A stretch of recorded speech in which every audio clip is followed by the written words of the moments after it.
ශ්‍රී ලංකා විවෘත විශ්වවිද්‍යාලයේ නීතිවේදී උපාධි පාඨමාලාව යටතේ ලෙවල් 5 පරිපාලන නීති යටතේ අභිනියෝජන ව්‍යවස්ථාවල අධිකරණ පාලනය කියන පාඩම් කොටස සම්බන්ධයෙන් තමයි මේ වීඩියෝ එක ඉදිරිපත් කිරීමට බලාපොරොත්තු වෙන්නේ. එහිදී අභිනියෝජන නීති සැකසීම සම්බන්ධයෙන් වන අර්ථ නිරූපණය සම්බන්ධයෙන් අවධානය යොමු කිරීමට බලාපොරොත්තු වෙනවා. ඒ වගේම මේ සම්බන්ධව අපි කතා කරන අනුමාත්‍රිකා ගැන අවධානය කළොත් අභිනියෝජන ව්‍යවස්ථාවල මූලික ලක්ෂණ ඒ වගේම අභිනියෝජන ව්‍යවස්ථා සීමා කිරීමේ ප්‍රධාන ක්‍රම විදිහට පාලනය කරනවා. ඒ යටතේ ඒ ක්‍රම යටතේ මහජනතාව අතර ප්‍රසිද්ධ කර පාලනය කිරීම ඒ වගේම පාර්ලිමේන්තුව මගින් පාලනය කිරීම කියන ක්‍රම දෙක කෙරෙහි අවධානය යොමු කරනවා. ඊට අනුතරව පාර්ලිමේන්තුව මගින් පාලනය කිරීම සම්බන්ධව දීර්ඝව කතා කරනවා. නිෂේධනාත්මක අභිනියෝජනය සහ ප්‍රතිජානන අභිනියෝජනය කියන මේ ක්‍රම දෙක යටතේ. එහිදී ඊට පස්සේ අපි කතා කරනවා අභිනියෝජන ව්‍යවස්ථාවල අධිකරණමේ පාලනය සඳහා ප්‍රධාන වශයෙන් බලාතික්‍රමන මූලධර්ම යටතේ පූර්ව නිගමන දෙකක් යටතේ කතා කරනවා. එහිදී පාර්ලිමේන්තුව මොනවාද මේ ලබා දීලා තියෙන පූර්ව නිගමන ගැන වැඩි වශයෙන් කතා කරනවා. එහිදී කාර්යපටිපාටික බලාතික්‍රමණය කියන්නේ පාර්ලිමේන්තුව විසින් බවරා දුන් අයිතීන් තහවුරු වෙන්න ඕනේ. අධිකරණ අභිනියෝජන ව්‍යවස්ථා පැනවීමේ විෂයපතේ අඩු කළ යුතුයි කියන පූර්ව නිගමන සහ මේ අදාළ වන කාර්යපටිපාටික බලාතික්‍රමණයත් හරයාත්මක බලාතික්‍රමණය යටතේ දීර්ඝ වශයෙන් කතා කරන්න බලාපොරොත්තු වෙනවා. මම හිතන්නේ සාමාන්‍ය මධ්‍යස්ථ වශයෙන් පාඩමක්. නමුත් මෙහි වැදගත්කම ගත්තාම ටිකක් වැදගත්කමින් වැඩි පාඩම් කොටසක් ලෙස පෙන්වා දෙන්නට පුළුවන් අභිනියෝජන ව්‍යවස්ථාවල අධිකරණ පාලනය. අපි ඒ යටතේ දැන් කතා කරන්න පටන් ගමු. මොකද්ද මේ පාඩම කියලා. ආණුක්‍රම ව්‍යවස්ථාවේ 76.2 ශ්‍රී ලංකා ආණුක්‍රම ව්‍යවස්ථාවේ 76.2 සහ 3 කියන ව්‍යවස්ථා මගින් අභිනියෝජිත නීති සැකසීමේ බලය. ඒ කියන්නේ අපි කියනවා යම්කිසි එක් පරිපාලන ආයතනයක් විසින් තව පරිපාලන ආයතනයකට බලය සැකසීම සඳහා ඒ කියන්නේ නීති සැකසීම සඳහා බලය ලබා දීලා තියෙනවා. මේකට තමයි මේ අභිනියෝජිත නීති සැකසනවා කියන්නේ. ඒ යටතේ මහජන ආරක්ෂක පනත යටතේ ජනාධිපතිට හදිසි නීති රෙගුලාසි සදාන්න පුළුවන්. ඒ වගේම පළාත් පාලන ආයතන නගර සභා මහනගර සභාවලට අනු නීති සෑදීමට බලය තියෙනවා. ඒ වගේම අමාත්‍යවරුන්ට සහ රජයේ දෙපාර්තමේන්තු ප්‍රධානීන්ට මහජන සංස්ථාවල රෙගුලාසි සෑදීමට බලය පවතිනවා. ඒ වගේම ශ්‍රේෂ්ඨාධිකරණ රීති සෑදීමට අග විනිසුරු ඇතුළු විනිසුරු තිදෙනෙකුටම 136 ව්‍යවස්ථාව යටතේ රීති සෑදීමේ බලය පුද්ගලයන්ට සහ ආයතනවලට මෙන්න මේ ආකාරයෙන් අභිනියෝජිත නීති සෑදීමේ බලය ලබා දීලා තියෙනවා. අභිනියෝජිත ව්‍යවස්ථාවල මූලික ලක්ෂණ ගත්තොත් හැම වෙලේම මේවා අධිකරණ විමර්ශනයට ලක් වෙනවා. මේ ව්‍යවස්ථා අභිනියෝජිත ව්‍යවස්ථා බලාතික්‍රමණය මත අවලංගු කරන්න පුළුවන්. ඒ වගේම පාර්ලිමේන්තුවේ නිරන්තර පරීක්ෂාවට ලක් වෙනවා. පාර්ලිමේන්තුව විසින් පනවන ලද පනත මගින් හඳුනා ගන්නා ලද විශේෂ පුද්ගලයන්ට ආයතනයකට හෝ විතරක් පනවන්නට පුළුවන්. විෂයපතේ ඉතා පටු වෙනවා. පොදුවේ මේවා අදාළ කරන්නට බෑ. මේවා තමයි අභිනියෝජන ව්‍යවස්ථාවල මූලික ලක්ෂණ වන්නේ. ඒ යටතේ අභිනියෝජන ව්‍යවස්ථා සීමා කරන්න පුළුවන් ක්‍රම දෙකක්. ඒ තමයි මහජනතාව අතර ප්‍රසිද්ධ කරලා පාලනය කරන්න පුළුවන්. පාර්ලිමේන්තුව මගින් පාලනය කරන්න පුළුවන්. මහජනතාව අතර ප්‍රසිද්ධ කළ පාලනය කරනවා කියන්නේ ප්‍රසිද්ධ කිරීම තුළින් මහජනතාවට අගතියක් වනවා නම් යම්කිසි අවස්ථාවක එහිදී මහජනතාවට මේ සඳහා වන සහන ඉල්ලුම් කරන්න පුළුවන්. ඒ වගේම අනිසි යොදා ගැනීම වළක්වලා තියෙනවා. පාර්ලිමේන්තුව මගින් පාලනය කිරීම සම්බන්ධයෙන් කතා කරනවා නම් නිෂේධනාත්මක අභිනියෝජනය සහ ප්‍රතිජානන අභිනියෝජනය පෙන්වා දෙන්න පුළුවන්. ඒ යටතේ නිෂේධනාත්මක අභිනියෝජනය කියන්නේ අභිනියෝජන ව්‍යවස්ථාවක් නියමිත කාලයක් තුළ පාර්ලිමේන්තුවට ඉදිරිපත් කරලා පනතට අනුකූල නොවේ නම් ඒවා අවලංගු කරලා දාන එක. එහිදී 136 ව්‍යවස්ථාව යටතේ සාධනව නම් ශ්‍රේෂ්ඨාධිකරණ රීති හැකි ඉක්මනින් පාර්ලිමේන්තුව අනුමත නොකරයි නම් ඒ දිනේදීම අවලංගු වෙනවා. ප්‍රතිජානන අභිනියෝජන යටතේ අනුනීතිය පාර්ලිමේන්තුවට ඉදිරිපත් කරලා ඒකට අනුමැතිය ලැබෙන තුරු ඒට ඒ අටතේ ඒ අනුමැතිය ලැබෙන තුරු ඒට එය බලාත්මක වෙන්නේ නැහැ. මෙන්න මේක තමයි ප්‍රතිජානන අභිනියෝජනය කියලා පෙන්වා දෙන්න පුළුවන් වෙන්නේ. කාර්මික අරවුල් පනතේ 39.2 වගන්ති යටතේ අමාත්‍යවරයා විසින් පනවන රෙගුලාසි පාර්ලිමේන්තුව විසින් අනුමත කර ගැසට් පත්‍රය පළ කරන තුරු බලාත්මක නොවේ කියලා පෙන්වා දෙනවා.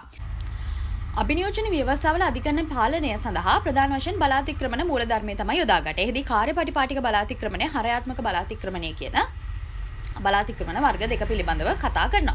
පාර්ලිමේන්තුව අධිකරණ පාලනය කොහොමද මේ අභිනියෝජන ව්‍යවස්ථාවල අධිකරණ මේ පාලනය ප්‍රධාන වශයෙන් මේ බලාතික්‍රමණය යොදාගන්නේ. එහිදී පූර්ව නිගමන දෙකක් යොදා ගන්නවා. පළවෙනි පූර්ව නිගමනය තමයි පාර්ලිමේන්තුව මගින් පවරා දුන් අයිතීන් තහවුරු වෙනවාද. අයිතීන් තහවුරු විය යුතුයි කියන පූර්ව නිගමනය තියෙනවා. ඒ වගේම අධිකරණය අභිනියෝජන ව්‍යවස්ථා පැනවීමේ විෂයපතය හැම වෙලේම අඩු කරන්න ඕනේ. මෙන්න මේ කියන පූර්ව නිගමන දෙක යොදා ගන්නමින් තමයි ප්‍රධාන වශයෙන්ම අධිකරණ මේ පාලනය සිදු වෙන්නේ අභිනියෝජන ව්‍යවස්ථා සම්බන්ධයෙන්. මෙහිදී කාර්යපටිපාටික බලාතික්‍රමණය යටතේ අභිනියෝජන ව්‍යවස්ථාවක් මගින් මෙන්න මේ කාර්යපටිපාටියේ යම්කිසි බලාතික්‍රමණයක් සිදු වෙලා තියෙනවා නම් මේ රීති බලරහිත කිරීමට පුළුවන්. ඒත් මේ කාර්යපටිපාටියේ විධානාත්මක නම් අනිවාර්යයෙන්ම අනුගමනය කරන්න ඕනේ. නමුත් කාර්යපටිපාටියේ උපදේශනාත්මක නම් මේ අනුගමනය නොකර සිටීමට මහ ජනතාවට හැකියාව තියෙනවා. ඒ වගේම මහ ජනතාවට මේකෙන් හානියක් වෙන්නේ නැත්නම් එයත් අවලංගු කරලා දානවා. විධානාත්මකද උපදේශනාත්මකද කියන සාධකයේ තීරණය කරනු ලබන්නේ අධිකරණය මගින්. ඉල්ලයි පෙරුම versus government agent goal කියන නඩුවේදී අදාළ රෙගුලාසි පාර්ලිමේන්තුව වෙත ඉදිරිපත් කිරීම මාර්ගෝපදේශයක් පමණක් වෙනවා කියලා තීරණය කරලා තියෙනවා. හරයාත්මක බලාතික්‍රමණය ගැන කතා කරනවා නම් අභිනියෝජන ව්‍යවස්ථාව මගින් හරයාත්මක බලාතික්‍රමණයක් සිදු වෙලා තියෙනවා නම් එය අවලංගු කරනවා. අභිනියෝජන ව්‍යවස්ථාව මගින් හරයාත්මක බලාතික්‍රමණයක් සිදු වෙලා තියෙනවා නම් එහිදී එය අවලංගු කරනවා.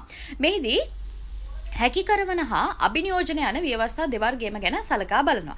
යම් නීතියක් එය හැකි කරවන ව්‍යවස්ථාවක්ද නැත්නම් අභිනියෝජනයේ බලය වෙනත් කෙනෙකුට පවරන ව්‍යවස්ථාවක්ද කියන දෙවර්ගය ගැනම සලකා බලනවා. මේ සම්බන්ධයෙන් බදු පැනවීම, එවැගේම අතීතයට බලපාන ව්‍යවස්ථා, අතුරු අභිනියෝජනය නිශ්චිත වීම, සාධාරණත්වය කියන මේ කරුණු පිළිබඳව සකසලා කරුණු සලකලා බලනවා. ඊට අමතරව පවතින නීති උල්ලංඝනය නොවන පරිදි අභිනියෝජන ව්‍යවස්ථා පැනවීම, වැරදි අරමුණු සහ අසත්භාවය කියන කරුණු ගැන හරයාත්මක බලාතික්‍රමණය යටතේ කතා කරනවා.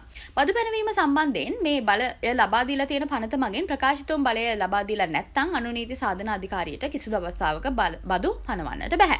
AG versus Wills Diaries කියන නඩු තීන්දුව පෙන්වා දෙන්න පුළුවන්. එහිදී Realm Consolidation Act 1940 කියන මේ පනත යටතේ රෙගුලාසි පැවතුණා. එහිදී රාජ්‍ය ආහාර සැපයීම නියාමනය කිරීමට ආහාර පාලකයාට නියෝග නිකුත් කිරීමට බලය තිබුණා. මෙහිදී නමුත් ඒ ආහාර සම්බන්ධයෙන් ආහාර සැපයීම නියාමනය කිරීමට නියෝග නිකුත් කිරීමට බලය තිබුණත් ඔහුට ඒ ඇතම් කිරි නිෂ්පාදන මත ගාස්තු පැනවීම සඳහා බලයක් නැති බව තීරණය කරනු ලැබුවා.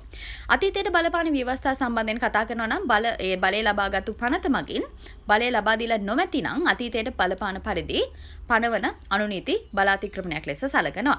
AG versus ෆර්නෑන්ඩෝ නඩුව පෙන්වන්න පුළුවන්. එහිදී ලොතරැයි ආඥා පනත යටතේ පනවන අතීතයට බලපාන ලොතරැයි බදු වැඩි කිරීමක් සම්බන්ධ වූ ප්‍රඥාප්තියක් බලාතික්‍රමණයක් වෙනවා කියලා තීරණය කරනවා. අතුරු අභිනියෝජනය ගැන කතා කරනවා නම් අභිනියෝජනය කරපු බලය පාර්ලිමේන්තුවේ ප්‍රකාශිත හෝ වියංග අනුමැතියෙන් තොරව ව්‍යවස්ථාදායක බලය යටතේ වෙනත් අනු ආයතනයක් වෙත අභිනියෝජනය කිරීම අනු ආයතනයක් වෙත පැවරීම බලාතික්‍රමණයක් වෙනවා. ඒ වගේම මේ හැම වෙලේම නිශ්චිත වෙන්න ඕනේ, අනුනීති නිශ්චිත වෙන්න ඕනේ. ඒවා ක්‍රියාත්මක කරනවා නම්, අදාළ කරනවා නම් යම්කිසි අපහැදිලිතාවයක් තිබුණොත් එහිදී බලාතික්‍රමණයක් සිදු වෙනවා.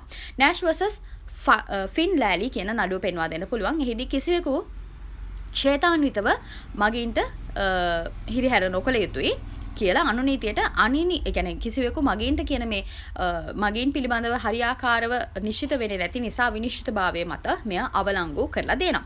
සාධාරණභාවය ගැන කතා කරනවා නම් අභිනියෝජන ව්‍යවස්ථා අසාධාරණ නම් ඒවා ඉවත් කරනවා.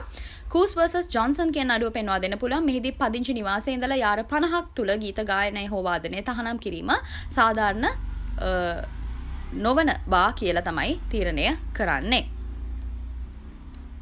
සාධාරණ නොවන නිසා ඒක ඉස්සලා අපි කතා කරේ අසාධාරණයි කියලා. මේ මෙතනදී වැරද්දක් වෙනවා. පදිංචි නිවාසයේහි යාර 50ක් තුල ගීත වාදනය හෝ ගායනය තහනම් කිරීම අසාධාරණයි. ඒ නිසා එය වළංගු අනුනීතියක් නොවන බව තමයි තීරණය කරේ.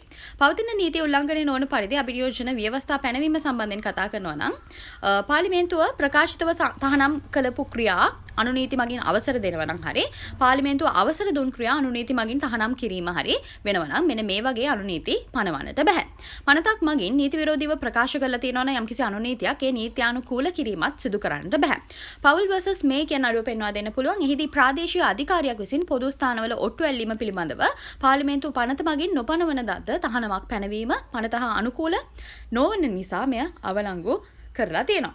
ඉන් අනතුරුව වැරදි අරමුණු සහ අසත්භාවය ගැන කතා කරනවා නම් එහිදී අනුනීති මගින් යම්කිසි පදනමක් මත, පසුබිමක් මත මේ වැරදි අරමුණු සහ අසත්භාවය මත මේවා අවලංගු කරන්න බෑ.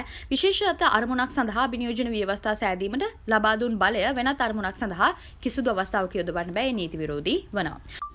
බේලි versus කැනෝලි කියන නඩුව පෙන්වා දෙන්න පුළුවන්. මෙහිදී මාර්ග බලපත්‍ර සම්බන්ධයෙන් බටහිර ඕස්ට්‍රේලියාව විසින් තීරණයක් ගනු ලැබුවා. ඔවුන්ගේ අරමුණ උනේ රාජ්‍ය දුම්රිය සේවය ආරක්ෂා කර ගැනීම අනෙකුත් සමාගම් වලින් ඒ නිසා මේ තීරණය බලාතික්‍රමණයක් වෙනවා කියලා තීරණය කිරීම සමග මෙය වැරදි අරමුණක් සහ අසත්භාවය මත ගත් තීරණයක් නිසා මෙය අවලංගු වෙනවා කියලා තීරණය කරනු ලැබුවා.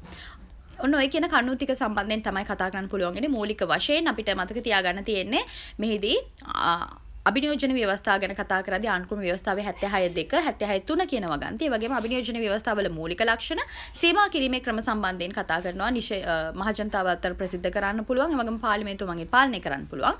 පාර්ලිමේන්තුව මගින් පාලනය කරන එකට නිෂේධනාත්මක ප්‍රතිජානන අභියෝජනය පෙන්වා දෙන්න පුළුවන්. ඉන් අනතුරුව අධිකරණමය පාලනය ප්‍රධාන වශයෙන් කාර්යපටිපාටිමය බලාතික්‍රමණය සහ හරයාත්මක බලාතික්‍රමණය යටතේ පෙන්වා දෙන්න පුළුවන්. ඒ යටතේ පූර්ව නිගමන දෙකක් තියෙනවා. පාර්ලිමේන්තුව විසින් පවරා දුන්න අයිතීන් තහවුරු කරන්න ඕනේ. වගේම අධිකරණයේ අභිනියෝජන ව්‍යවස්ථාව පැනවීමේ විෂයපතේ හැකි පමණින් සීමා කරන්නට ඕනේ. මෙන්න මේ කියන කරුණු සමගින් මම හිතනවා මේ පාඩම සම්බන්ධයෙන් අවබෝධයක් ලැබෙන්නේ නැති කියලා අපි ඉදිරියේදී තවත් පාඩම් කොටසක් සමගින් හමු වෙමු.